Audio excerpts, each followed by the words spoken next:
अजितदादांची राष्ट्रवादी स्वतंत्र लढणार आहे, ठाण्यात भाजप राष्ट्रवादी एकत्र आहे, मात्र शिंदेची शिवसेनेची वेगळी चूल आहे, काय सांगणार? नाही, मला या बाबतीमध्ये आपणच सांगतात कोणाची वेगळी चूल आहे कोणाची एकत्र स्वयंपाक करणार आहेत म्हणून, पण अजून असं कुठेही ठरलेलं नाही.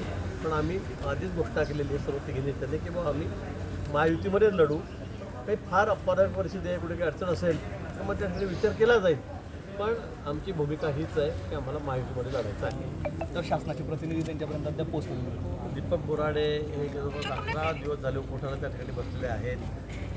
खूप दिवस झाले खरं म्हणजे.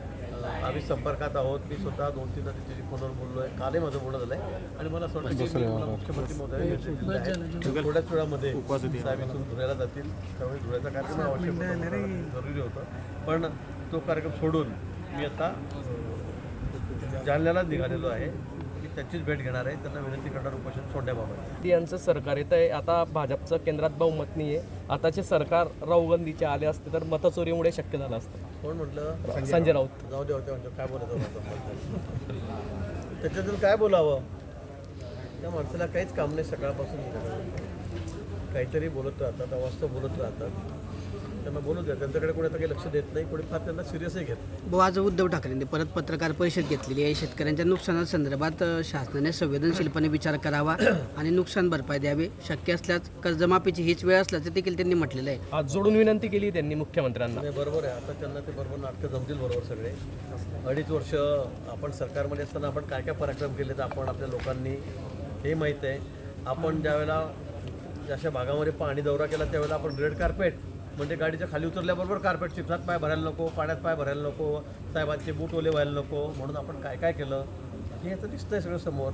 कोरोनासारख्या आजारामध्ये आपण काय केलं, खिचडीमध्ये काय खाल्लं, त्या मेलेल्या माणसाच्या प्रेतावरचं म्हणजे अक्षरशः लोणी म्हणतात तसा प्रकार त्यांनी केला.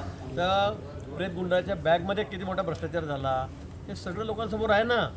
म्हणजे आपण सत्तेत असताना कसं वागलो, काय केलं, काय शेतकऱ्यांना मदत केली, घराच्या बाहेर लोक मरत असताना आपण कधी पडलो नाही.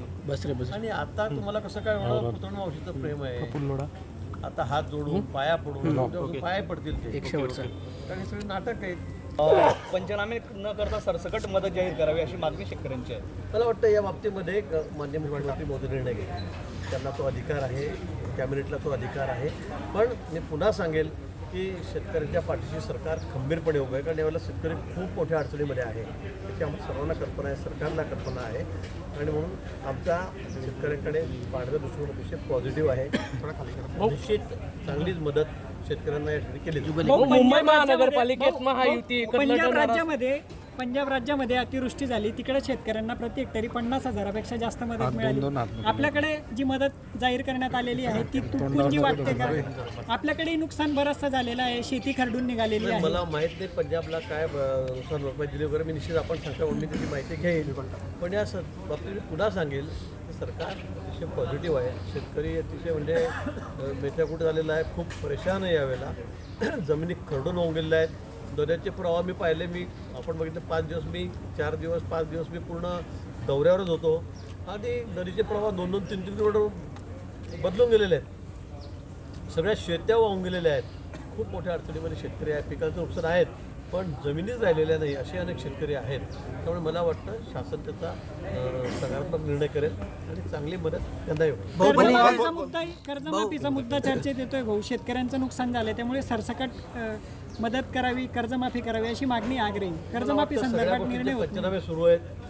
किती नुकसान आहे, काय परिस्थिती आहे याचा सर्व काही विचार करून शासन या बाबतीमध्ये माननीय मुख्यमंत्री आहेत, दोन मुख्यमंत्री महोदय आहेत, हे या बाबतीमध्ये निर्णय करतात. आज पत्रकार परिषद घेतली आहे. मंत्री जयकुमार रावलांनी त्यांची जमीन बळकावल्याचा आरोप केलेला आहे. त्यांनी 30 एकर जमीन जी आहे दोंडाच्यामध्ये ती बळकावल्याचा आरोप त्यांनी थेट रावळ आणि त्यांच्या परिवारावर केला. भाऊ मला या बाबतीत माहिती नाही, आपणच सांगता. भाऊ एकनाथराव खडसेंचे जामीन मंजूर झालेला आहे. काल त्यांनी रोष व्यक्त केलेला आहे की ते कुणाच्या असं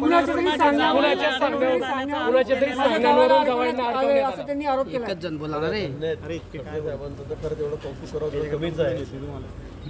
आता सीपींनी सांगितलं, कोर्टामध्ये दाखवलं, त्यांचे सगळे पराक्रम दाखवलेले आहेत. मला असं वाटतं की शास्त्रीय भवनबद्दल आता काय बोलावं मी, मला काही समजत नाही. ते निर्दोषही सुटतील असं म्हणणं आहे त्यांचं. चांगलं आहे ना. भाऊ खडसे परिवाराला बदनाम करण्यासाठी हे राजकीय षडयंत्र होतं असं त्यांनी म्हटलं. आता मी काय बोलू याच्यावर, या विषयावर मी काहीच बोलत नाही. न बोललेलंच बरं या विषयावर. हो, या साऱ्या प्रकरणामध्ये पोलीस तपासावर प्रश्नचिन्ह उपस्थित केलेलं होतं. त्यांनी ड्रग्सचं सेवन केलेलं होतं की नाही त्याचा अहवाल प्रलंबित असल्याचा तो एक विषय होता. सारे विषय थोडे संशयास्पद वाटतात. पोलिसांनी सांगितलंय त्यांना रेड हॅट तिथे पकडलेलं आहे म्हणून पोलिसांनी सांगितलेलं आहे, सीपींनी ते कोर्टामध्ये सांगितलेलं आहे सगळे पराक्रम त्यांचे काय काय काय काय नाही. आता ते समोर आणायचे का, सगळ्यांचे पब्लिक करायचं का ते डॉक्युमेंट. मला वाटतं हा सगळा न्यायप्रविष्ट विषय आहे.